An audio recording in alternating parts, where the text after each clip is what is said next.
You're listening to the I Love You Keep Going podcast with George Haas. For more information, please visit our website at www.mettagroup.org. That's www.mettagroup.org.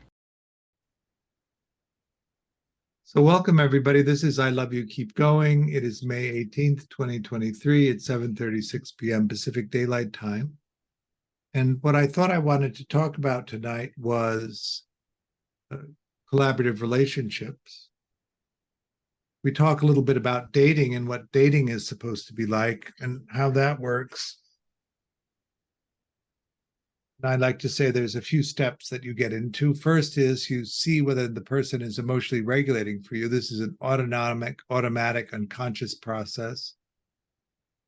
And you get with somebody else, and after 20 or 30 minutes of being with them without talking about anything in particular, do you feel better? That is to say, do you feel more regulated? Do you feel the same, or do you feel dysregulated, less regulated? Only if you feel more regulated is it worth putting energy into that relationship, because that's the fundamental thing that you need in a collaborative relationship. Somebody who can emotionally regulate you reliably. Because that's true, you have to find out whether you're a reliable regulator for them. Do they feel better? Do they feel the same, or do they feel worse hanging out with you? And only if they feel better does it make sense to then move forward with the relationship. Then what you want to figure out is how you have to take care of them so that they feel taken care of, and do you enjoy doing that? If you don't enjoy doing it, you won't do enough of it, and they won't feel taken care of, and you'll have conflict in the relationship.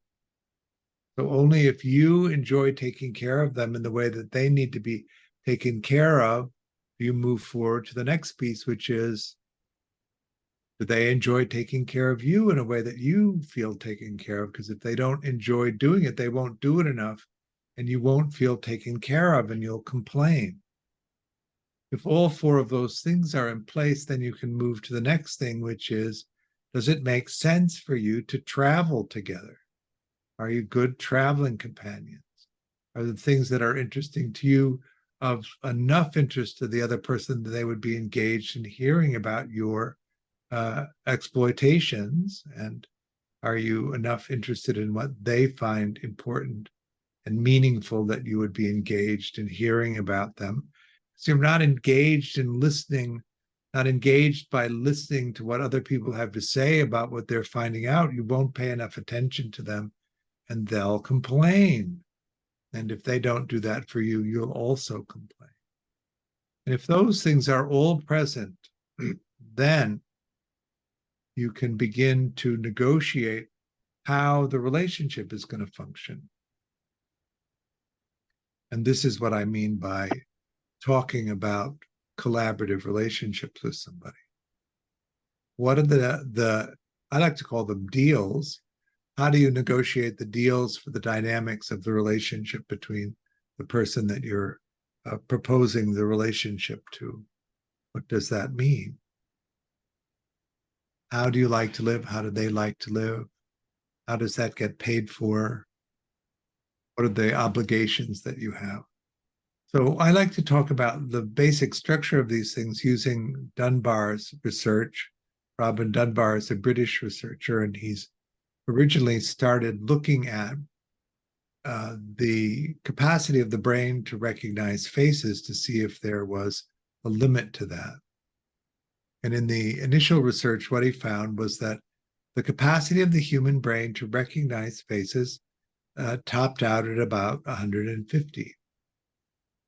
Now we all immediately think, well, I've got 5,000 friends on Facebook. How could that possibly be true that it tops out at 150? And so then we have to create some nuance around that, which is that it's 3D faces, 150 3D faces, and the capacity to remember and recognize 2D faces is quite a bit bigger than that. He then wanted to look at what kind of relationship structure do people who are the happiest have. And so he looked at that. and came up with above the line and below the line relationships. So above the line relationships are relationships where you tell the other person everything that's going on. And below the line relationships are relationships where you talk about some things that are going on, but that it isn't a free exchange. You're aware of the limits of the relationship and you restrict your exchanges so that you fall within the limits or the structure of the relationship. So this is also about work relationships in addition to in personal relationships. At work, mostly the relationships are below the line. You have a role that you provide for at the place that you work, and other people have their roles, and you negotiate your interaction based on that. In intimate relationships with the people closest to you, you're wanting to be completely open about your experience of everything so that you feel seen by them, you feel known by them. That's part of the structure of attachment. So Dunbar then divided the relationship systems into A relationships, B relationships, C relationships, D relationships, and in the new research has added E relationships. In an A relationship, if you want one, right? It's only if you want one. That's a primary relationship. And in a B relationship, that's also an intimate relationship, but the demand on the relationship is less. So both A and B relationships are above the line. So you tell the people above the line everything. And what that means is that you give them a complete understanding of your experience of the present moment with them. Doesn't mean you pull out your scroll of every heinous act that you've ever committed in your long life and make sure that they initial next to each one so that there's nothing left to disclose. And you have the reassurance that if they ever were to find that out about you, they would not abandon you. So above the line, you give them a complete description of the present moment, experience that you're having. And they give you a complete description of the present moment that they're having.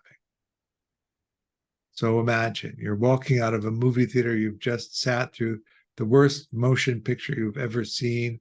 You turn to your partner, they look at you and they bat their eyes and they say, "That was the best movie I've ever seen in my entire life." What do you do? In an intimate relationship, you say, "Really? That was a total piece of dog shit. What did you see in that movie that you think it's the best one ever made?" And you engage in a conversation that's open and revealing. And at no point do you think, because you have a different opinion about something, that the relationship is under threat. It's enlivening to have different opinions.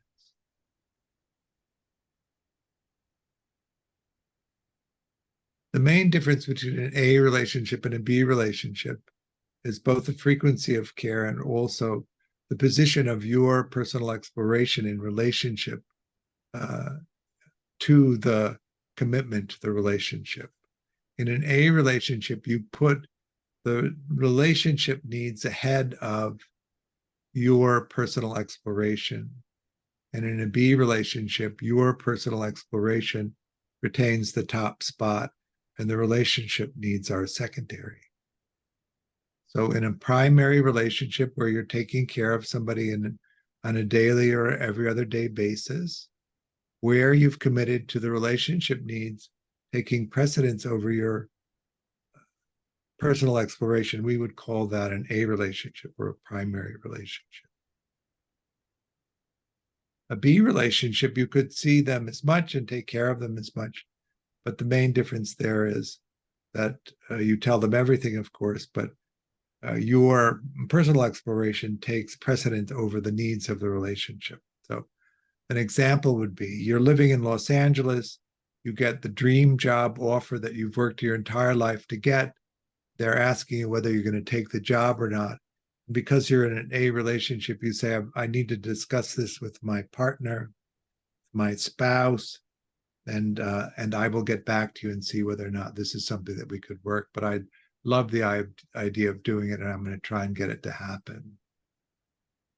And in a B relationship, you could say, this is, I've always wanted this. Yes, of course, I'm going to take this. Because you know that you can negotiate how that's going to affect the relationships that you have after that, because the personal exploration, your exploration is primary. In the secondary, when it's in the secondary spot, you have to negotiate an agreement with your partner that would allow you to either take it or not take it. If you've made commitments that don't allow you to take it, then you would be expected to pass on it. Although the relationship would then have to offer you some kind of compensation so you don't resent it in the end. That making sense? In C relationships, you don't have that kind of consideration. You're not telling them everything, and they're not so intimately involved in your exploration. That would come up.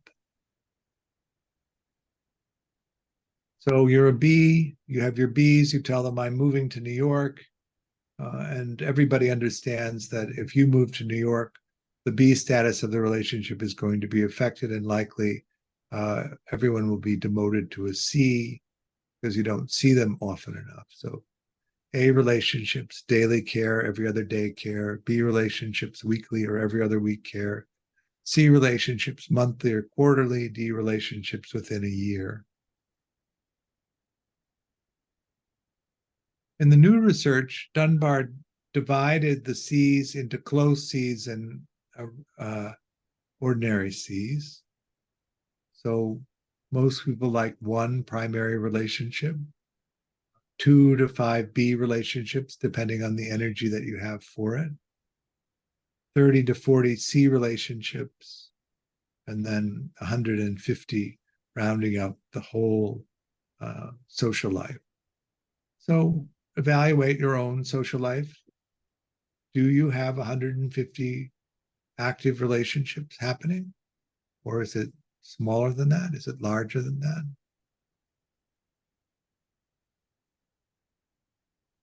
Dunbar's interest was really in who was happiest and how happy relationships are structured. And he discovered that most people are not structuring their relationships in the happiest way. In the West, he found that most people have an A relationship, no B relationships, C's and D's. They put 40% of their relationship energy into the A relationship and 60% into the C's and D's. But what he found in the happiest people is it was quite different than that. They have an A if they want one, they have multiple B's, they have C's and D's. They put 60% of their relationship energy into their A's and B's and 40% of their energy into their C's and D's. So most of your relational energy goes into a very small group of people that you can rely on and that take care of you, so that you have that secure base in which to explore from. Really, this is all about your exploration. You want to be able to have a base that you can fall back on if you get dysregulated, finding out the things that you need to know. And the better the base is at catching you, the more willing you are to take risks for things where you'll be able to find meaning. Because if you find that you get so dysregulated from your exploration that you can't balance yourself, and you don't have people that you can reliably rush back to who will help you re-regulate, you begin to curtail the amount of risk that you're willing to take, the amount of emotional distress you're willing to be in, which in the end curtails the meaning that you find. And you can do that to the point where you despair at being alive because your life isn't meaningful enough. It's too hard. Even in this very privileged world that most of us exist in, at least in Western Dharma, life is still hard.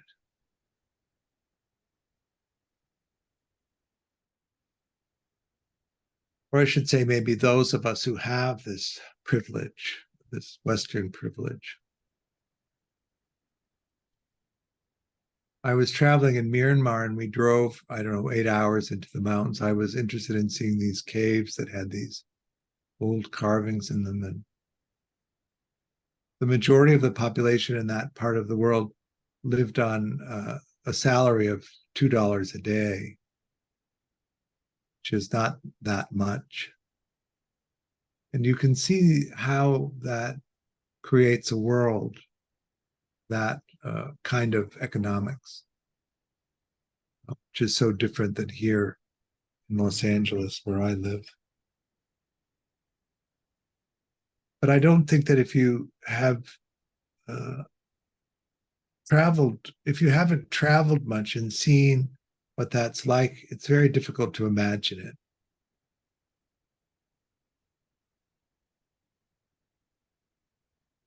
The happiest people have an A, they have their Bs, they have their Cs and Ds, which means that if they go explore, they have a group of people that are able to help them emotionally regulate if they need it when they come back.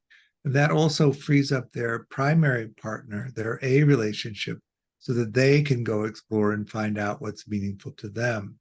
If you build a social structure around yourself where you have only one person in the world that can regulate you, then you begin to limit your exploration in accordance with that. And then obviously a lot of us have no close people to us.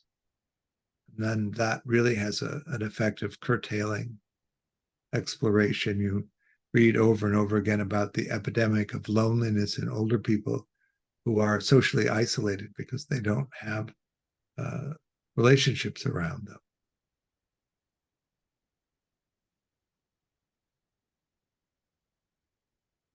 In the new research about close Cs and regular Cs, close Cs are 15 people or so that are very close to being Bs, but you don't have openings or availabilities for them, so they remain a little bit outside of that circle. So he also found that these different levels tripled in numbers. So you have one primary relationship, three, say, close B relationships, 3 to 5. That turns into 15 close Cs and 45 total Cs. That 45 Cs turns into 150 D relationships, and then that 150 turns into 500 Es. And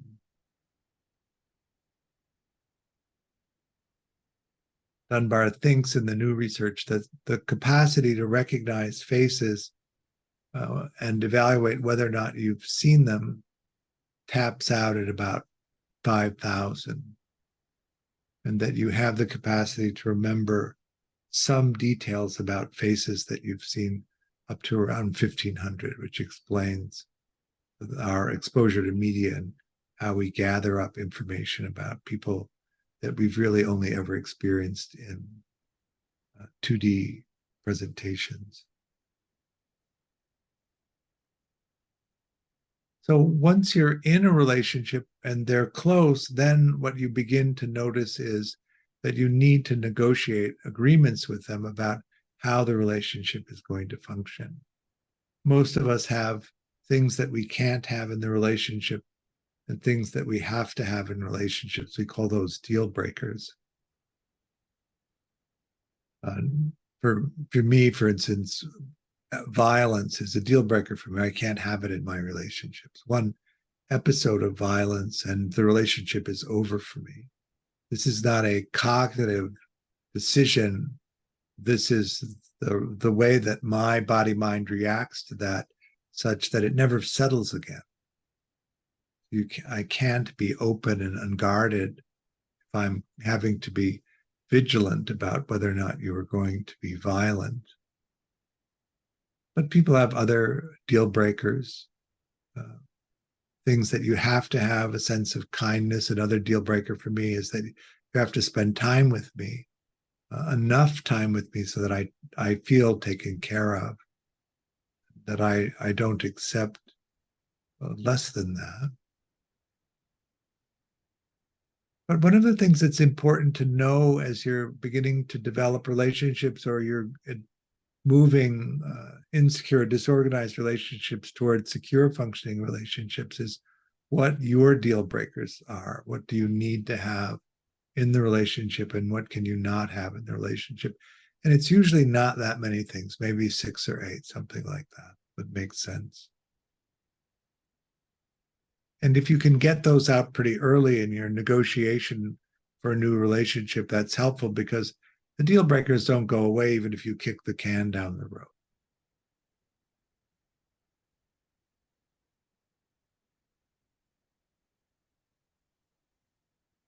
So talking about what it is that you need based on relationships that are regulating for you and that make sense for you as traveling companions. How do you want to be with each other? What is that like? One of the things that's apparent in these negotiations is that our conditioning plays a strong part in it. We each grow up in family systems where we as children observe conflict negotiation between the adults in the family system. And we tend to model that conflict, those conflict strategies, and develop a way of being with conflict that matches those skill sets. So you come into the adult world having learned in your family system conflict resolution. And what you need to be able to do with somebody else is integrate your conflict resolution system with their conflict resolution system. Sometimes that's easier said than done, and sometimes some systems are more compatible than other systems.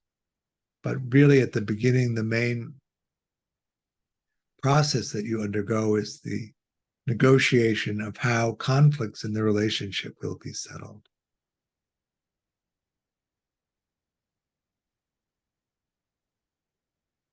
There's also the aspect of sexuality. In primary relationships, many people like to have a sexual component. So you have to negotiate how the demand or the beckoning of sexual encounters will happen in the relationship. What are the sexual needs of each person, and are they compatible with each other? And are you willing to take care of the sexual needs of the other person as they are? Are they willing to take care of your sexual needs as you have them? This is a difficult area of negotiation for most people. One of the statistics that is so, I would say, alarming or interesting, depending on your point of view, is that 60% of marriages are sexless after 5 years. So the main purpose of primary relationships is not, for most people, sexual gratification, and actually, after a period of time, not even a part of the relationship. The part that matters is companionship and having somebody to travel with as you move through this lifetime of yours. So that's what's important. But I think that if you can share a sexual experience and a sexual life with somebody and keep it going, that also has benefits. Where this becomes a problem is in monogamous relationships, where it's difficult or impossible to work out the conflicts in the negotiation of a sex life, so that one person is not having sex and that meets their needs pretty well, and the other person is not having sex, but that doesn't meet their needs so well. You do need to match this. As an example that was given to us by Stan Tatkin in the training that we did with him,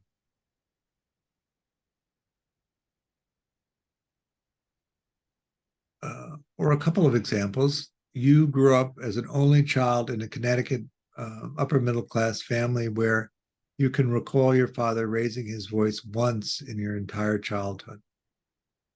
You picked a partner that grew up in Brooklyn in a big Italian family where people yell at each other all the way through dinner and then get up and do the dishes like nothing happened. And so that you are conditioning around yelling and the expression of anger is completely out of tune with where your partner's is, and you then have to find a way to negotiate that so that the communication is clear. The volume, the intensity, the expression of one person's communication then transliterated into the definitions that you use. One of the things that we begin to do in intimate relationships is learn the definitions the other person has so that we can begin to communicate with them using their definitions, not expecting them all of the time to adapt to our definitions of things. And then they collaborate with us, they reciprocate by explaining things to us in our definitions rather than insisting that we transliterate their definitions. So in collaborative relationships, the whole communication structure revolves around really understanding how to express to somebody else what you want to communicate to them so that they can receive it. And then being able to receive their response in terms that make sense to you. Another example would be that you're a homebody, and the thing that's the most important to you is family. And you come from a big family, and there's lots of different family occasions to go to, and you want to go to them all, and you want your partner to come with you, but he grew up or she grew up as an only child, and the main meaning and focus of their life is through the work that they enjoy. And they have work events, a lot of work events that they want you to come to. You don't enjoy going to the work events and actually kind of sulk and resist having to go. And your partner doesn't like to go to the family events and they sulk and resist going to those. And so neither of you enjoys the events that you bring your partner to. So you need to negotiate that. And the example that was given was that you determine which ones are essential and which ones are not. Your partner agrees to show up the ones that are essential for you and do well for you at that, and you agree to go to their events and show up well for them. That's the collaboration. And if it's out of balance, where one has more events than the other, then you figure out something that you can give as an expression of appreciation for that, so that there's no resentment, there's no reluctance to follow through with that. So you negotiate, you open the topic, and you keep them open until you come to an agreement that each of you are willing to embrace so that the issues settle. So you'll notice in secure functioning relationships that have gone on for a while, a lot of these negotiations have happened. They've been solid negotiations so that solutions have been found. And because they work for both people feel that they're winning, and so they keep the agreements. And so the conflicts or the difficulties in the relationship, one by one, drop away because the matters are settled.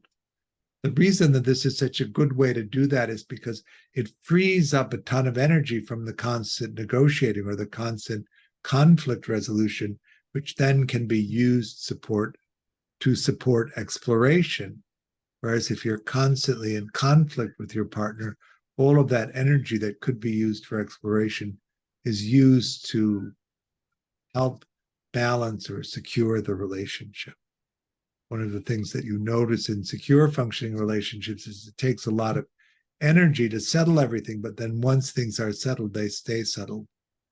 And there's then this freedom to then explore, and it turns into a lot more energy for exploration than in constantly having to try and settle relationships that are disrupting or disrupted by bad negotiations. What I mean by that is that you you settle into an agreement with somebody where both people don't feel like they're winning, it's very easy to get into that because of the power dynamics in relationships. If you threaten somebody with abandonment and that anxiety is too much for them, they'll fold and accept any terms so that they are not abandoned. But over time, they won't be able to keep the terms, and then you'll have to renegotiate the conflict. And as these conflicts come up over and over again because you can't find a good solution to them, they begin to accumulate a disappointment in the relationship and a sense of insecurity about whether or not the relationship can work. As soon as the disappointment gets too great, it topples over the relationship and they tend to fail as a result of that. And then if we look at attachment conditioning, mainly what we've been talking about here is the way that secure relationships function. You tend to try and negotiate conflict in the relationships that you have based on your experience of the family system and the way the family system negotiated conflict. So if you grew up in a secure, functioning family system, what you witnessed was conflict resolution that produced good results. And if you grow up in insecure, disorganized family systems, then what you typically see are conflict resolution strategies that don't produce a good result. And what I mean by that is that you can't solve the problem, you can't relieve the conflict, and so it festers and eventually topples over the relationship. One of the things that's apparent in secure functioning relationships, which is not so in insecure or disorganized relationships, is that secure people tend to rely on the relationship. They put a lot of effort into it so it works. So they don't think of it as at risk. So in conflict resolution, they don't threaten the relationship. In insecure and disorganized relationships, one of the things that happens quite often is there's a power play where one person says, if you don't do this, then I'm leaving. The relationship is constantly being threatened. You can't settle into a sense of security if your partner is threatening to leave and destroy the relationship. You remain vigilant about it. Secure functioning relationships understand the long view that things can get bumpy, but they tend to settle out. And if you want to have an enduring relationship, both parties have to negotiate in good faith, find a settlement that will work for both parties. In secure functioning relationships, you don't accept an unfair outcome. You don't accept a non-collaborative outcome. There's a sense of justice in the way the relationship is structured. You don't accept an injustice, even if it's in your favor. Whereas insecure relationships are often negotiated in such a way that it's unfair, it's not collaborative, and there's a sense of injustice in the way care is distributed in the relationship. Disorganized people, because they do so poorly in structuring relationships and accumulate disappointment, there's a pattern where in the mid to late 30s, they essentially give up on trying to have relationships. And so what you notice in disorganized people is from the mid 30s on, they tend to not try to have relationships. So they have often the relationships that they've had that have survived for that, but they really withdraw from attempting to formulate new relationships. So they're often quite isolated. So that requires a changing of your mind, if that's the case, to begin to learn the skill set of secure functioning, learn how to negotiate relationships in such a way that you can come into a collaborative agreement that works for both people, that's fair and just, so that the relationships can survive. How's that? Makes sense?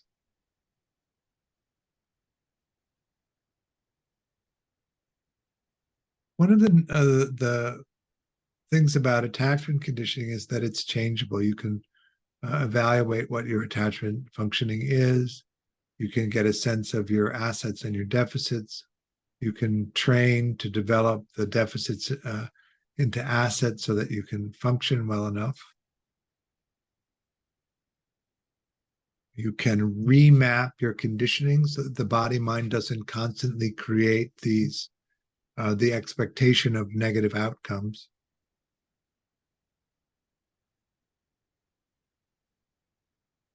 And you can move from insecure or disorganized attachment into earn secure attachment. One of the things about this is that human babies grow up in environment in human babies grow and their brains grow in relationship to the environment and structurally form based on that interaction. So you have a natively secure brain, or you have a natively insecure brain, or a natively disorganized brain. When you earn security, you don't get a new brain. What you get is a new relationship to the brain that you have. So if you have a natively disorganized brain, you still have that brain, but you have a way of relating to it so that you can function in a secure way. If you have an insecure brain, you don't get a new brain, you get a new way of relating it so that you can operate in a secure way. If you have a natively secure brain, then you're already there.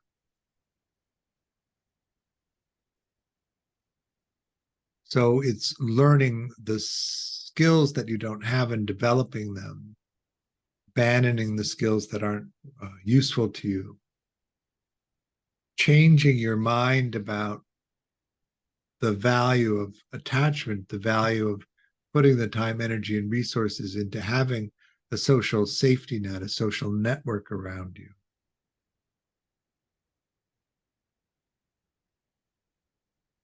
It's a lot of energy, a lot of time, a lot of resources. So you have to see the value of that. You have to see the value of that. And where that comes from is the support you have for your exploration, which is where you derive meaning. A lot of insecure and disorganized people think that the meaning of life is supposed to come from the relationship. But relationships really don't provide that kind of meaning. They provide support for you to go find that meaning through your exploration. So there's a reordering of that. You want to have a safety net. If you're going to go out on that high wire, using this metaphor of the high wire, and risk finding things out, and you know that if you make a mistake and fall off the wire and that there's a net to catch you, you're much freer in this pursuit of meaning. But if you're concerned that there's no net and that if you make a mistake, it's going to cost you your life or something dear like that, you're much more likely to restrict the exploration. So we want to have a really robust social group around us that's really interested in us, really sees us, is able to emotionally regulate us, is delighting in us, and encouraging us to go explore. That's the main stages of secure functioning. That we have a sense of safety, that we're not at risk when we're with them. The relationship is not at risk. We're able to attune to them, to tune into them and to communicate with them. They're able to emotionally regulate us and we're able to emotionally regulate them. And there's a mutual sense of delight in the other, not in what they do, not in their performance, but in their beingness, the way that they are. There's a constant sense of delight in them. And then the exploration piece where they encourage us, they support us. So that's what I would say about collaborative relationships. Why don't we do some loving kindness practice? That's a good one for relationships. We can do that on close people.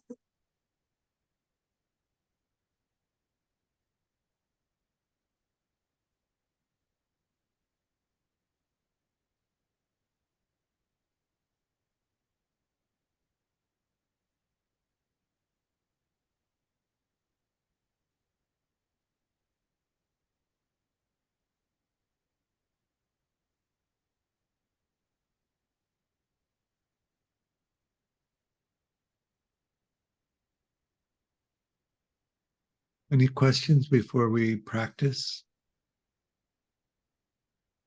Um, I don't have a question, I guess, but what came up for me is the whole self-esteem issue. There's it gets complicated because the self is just the ego self is just you could say, well, never mind. Um, but when I think about approaching people, I feel not good enough. And as far as psychology goes, I'm not a student of psychology, except I read Alice Miller, and I related a great deal to vacillating between grandiosity and depression, you know, lower than whale shit or hot stuff. And my father was manic depressive and a high level genius, but couldn't function and yada yada. But anyway, just the whole I'm not asked. I don't want to try to divert you and detour you off onto something else, but I just bring up because it's just on my mind. Just how would I get, or do I guess I need, a healthy sense of self esteem, because I'm not worth. If I can go on just a second minute longer, it's like I will my whole life I would look at a woman and I go, I'm not good enough for her. I'm not handsome enough. I'm not successful enough or whatever. Or let's just say I'm not handsome enough. I don't look. And then I would see her or somebody who looks like her with a guy who looks like 9 yards of bad road that she's with. And I couldn't, and this has occurred to me, I don't know, millions of times in my life. And I could never, logically, it's like, well, she likes him and, he looks like a piece of, and then, so why am I not handsome enough? Because I damn sure as handsome as he is. But anyway, I throw that out there. And anyway, I don't want to try to divert the Oh, conversation, but it comes right. up. So we all build a working model of self, and we mainly build a working model of self, or we start the model of self in the reflective gaze of our primary caregiver. So we present ourselves in this wonder, this natural innocence. And the way that we understand that is in the expression on the face of the caregiver and the actions that they take toward us. And if what you're noticing is annoyance or tendency not to tend to your needs, not to focus, essentially rejection, then we begin to associate all of that natural wonder, that innocence, that energy for life as something that will be rejected when we present it. And so the working model of self then is oriented around the perception that we will be rejected by the person that we want. And so when we go out into the world and we see somebody that we want, the way that the body mind formulates that is the potential to be rejected. And because it was so painful in childhood to have that experience, the avoidance of that prevents us from attempting to relate to the person. And you said that the evidence is all around you, that your perception that you'll be rejected because of the way that you are is not accurate. But at the same time, we don't have the resilience to push through the difficulty around having the childhood conditioning around constant rejection.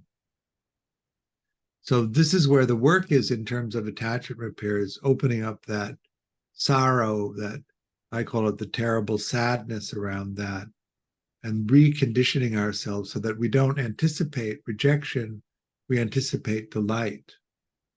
How difficult would it be for you to get across the room and introduce yourself if your expectation was they'll be totally delighted that you did that?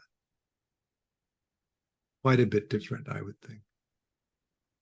And so that's really what we do, is we understand how the conditioning has formed this habit of creating self and world, and we pull it apart and recondition it so that we have a different expectation when that And in Great, good fact, sense. Sorry. Yeah. Oh, that's great. Yeah. Yeah. Yeah. I mean, I Love You Keep Going came about for this very reason. I worked with a student. He said that he was not interested in any of the people that he were dating. And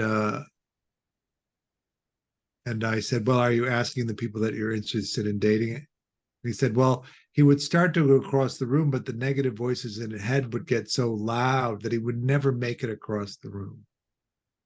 And then when people that he wasn't really interested in, when he met people that he wasn't really interested in, the voices didn't arise. So he was able then to engage them, take them out, but he wasn't really interested in them. Yeah. I noticed that um, I would say a certain, without being too specific, class of women who might be really beautiful and intelligent and successful, who I got blaring green lights from. I declined. I declined because, for whatever reasons. But so here I am, dying of loneliness, and I'm passing on all these opportunities where I just I've got a red carpet rolled out, and then here and I'm going for, I don't know, unavailable women or women I'm afraid I'm not good at, whatever. So yeah, that's part of my story. So what we invented was I Love You Keep Going to replace the negative voices so they could get across the room and introduce himself to somebody who's actually interested in. So that's part of it. Suppressing the internal talk that's anticipating the rejection with something that is anticipating a better response. But as you say that, Having a dog can help. I'm sorry, yes, go on. in terms of meeting people, Yeah, I become chatty Cathy. I boycotted the communication for a long time, but now I'm, out. Well, anyway, never mind. I'm not home free.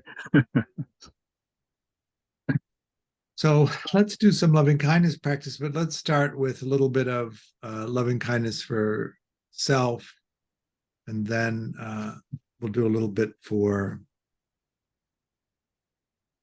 a close person.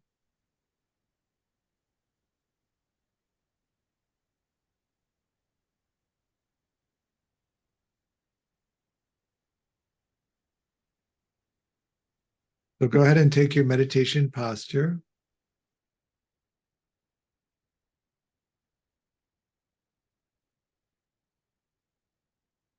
Okay. Let go of the meditation.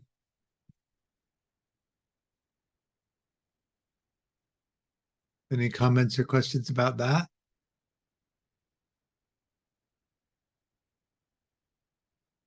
All right. So if you're in the mood to travel, I'm doing a retreat in Utrecht, a 4-day retreat in person, June 8th, 9th, 10th, and 11th. Then the next thing that's coming up is I'm doing an in-person weekend retreat on a collaborative relationship systems, which we've just talked about in the context of the poly community. And that's on, I think it's July. Let me look.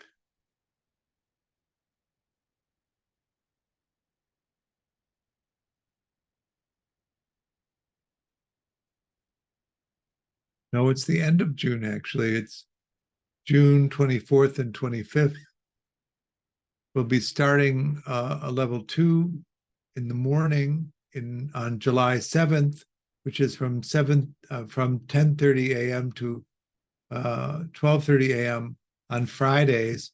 We're doing that both for the US, but also because it's a good time for people in Europe. It's in the evening there.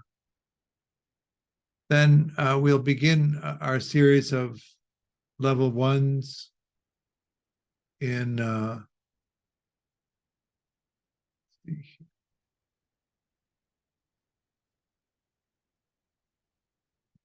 on October 7th.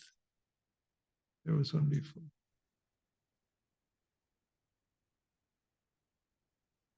No, it's August 19th is the next level 1, and then we'll have a level 2 starting. Anyway, that's all up on the website. Take a look at it, and if you can attend, that would be terrific.